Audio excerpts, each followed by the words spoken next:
Since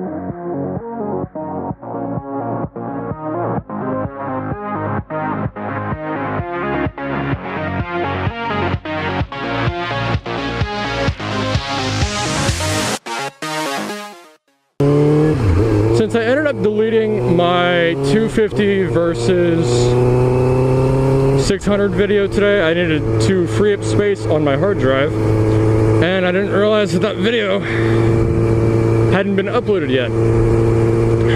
And I've ridden both. I've ridden a 250 recently. A 250 is more of a kind of, you live in town, you never plan on leaving town, and your town doesn't consist of any highways type bike.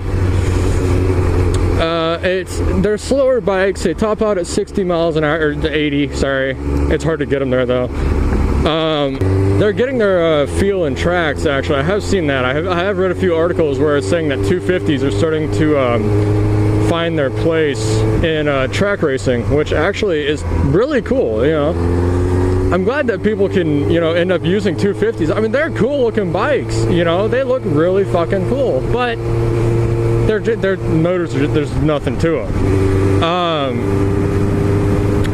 I ended up taking my winter liner out today because it's so fucking nice today. I don't know if I'm gonna have another epic spaz out moment like I did last time. It was nice.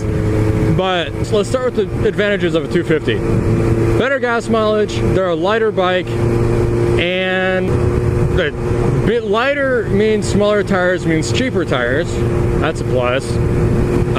Maintenance is cheaper. Really, everything about a 250 is going to be cheaper. Insurance is obviously going to be cheaper. I mean, the advantages of a 600, they're more powerful.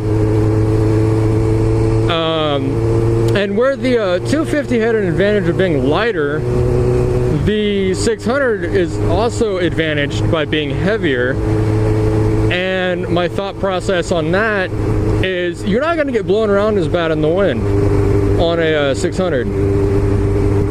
And as you will on a 250. I mean, you're gonna get shoved all over the fucking road on a 250. On a 600, you're gonna get pushed around a little bit. It's not gonna be anywhere near as bad though. So that's why I say an advantage to the 600 is that it's heavier. And with that thought process, really the lighter 250 would be a disadvantage. But if you lay it over, the 250 is a little bit lighter. It is easier to pick up. The 600, I mean, they're not too bad. I'm a small guy. I am 5'4". I stand on my bike at a stoplight. I am fucking tippy-toeing. And that is why I laid my bike over a few times, and it wasn't ever a stoplight though, sadly.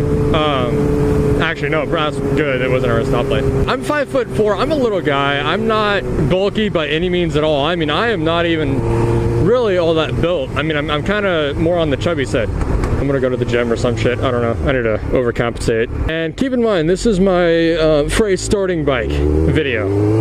Like, what you should start on. And obviously somebody doesn't know red on red. But with a 600, yeah, like I said, it's gonna be a little bit heavier, which is better in the wind. Don't even fucking think about it. It's gonna be better in the wind. It's gonna be a little bit worse if you lay it over. But there's a lot more power in a 600, a lot more power in a 600 than there is in a 250 or even a 300. They get up to speed a lot quicker. You can pass people on the highway. You can actually ride with people, or yeah, you can ride alongside people on the highway and not be getting passed every 5 seconds. I don't even know why I ended up looking over. I'm gonna stay in this lane. This lane's safer-ish, sort of. But safer-ish, sort of. That, yes. That exactly describes why this lane is safer. But anyway, like I said, it's a more powerful bike. It's heavier. It's more of a highway and city bike, whereas a 250 is really just kind of a city bike, like a commute to work if you live in a big city, Kansas City, Atlanta. actually Auto Canada.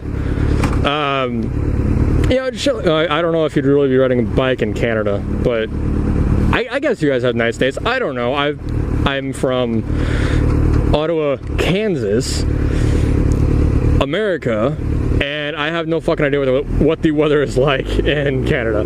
So I can't really say shit on that. Yeah, I mean, it's a better bike if you ride in a city. A 250, yeah, I mean, you know, if you are going to use it just for fuel efficiency, I mean, even then, a 250 gets about 75 to probably about 80, somewhere in there, depending on how you ride it. This thing, I mean, you've seen my videos. I gun this motherfucker like there's no tomorrow. I still get 45, or 45, I mean, 45, 50 miles per gallon. And, you know, it's, gas mileage isn't really an issue on any bike, but you'll always get better gas mileage on a bike than you will a car. Unless if you're talking about some of the more electric-based vehicles.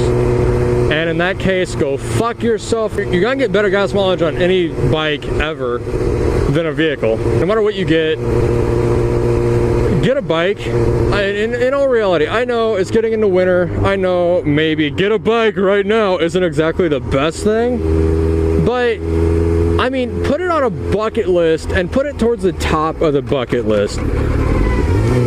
And a lot of it as well is, especially if you're introverted or just don't like people in general. Oh, shit. Oh, fucking Christ.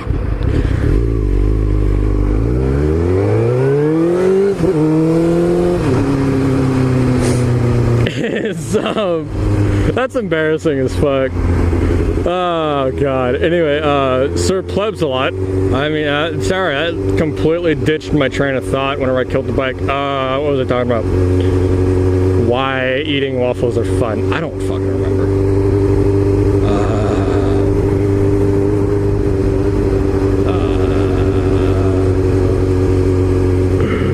Oh my god, I just thought of a conversation I had last night about waffle stomping. Don't, whatever you do not Google search waffle stomping. That is a very bad search for anybody. Just don't search it, please. But for your own sanity and mine and my conscience, don't search waffle stomp. So no matter what you get, I mean, a 600 will be better. A 250 might be better, like I said, if you're just an in-town rider or you're nervous about getting a 600, which, you know, I mean, I understand that. I was there. I was nervous as fuck the first time I got on this thing.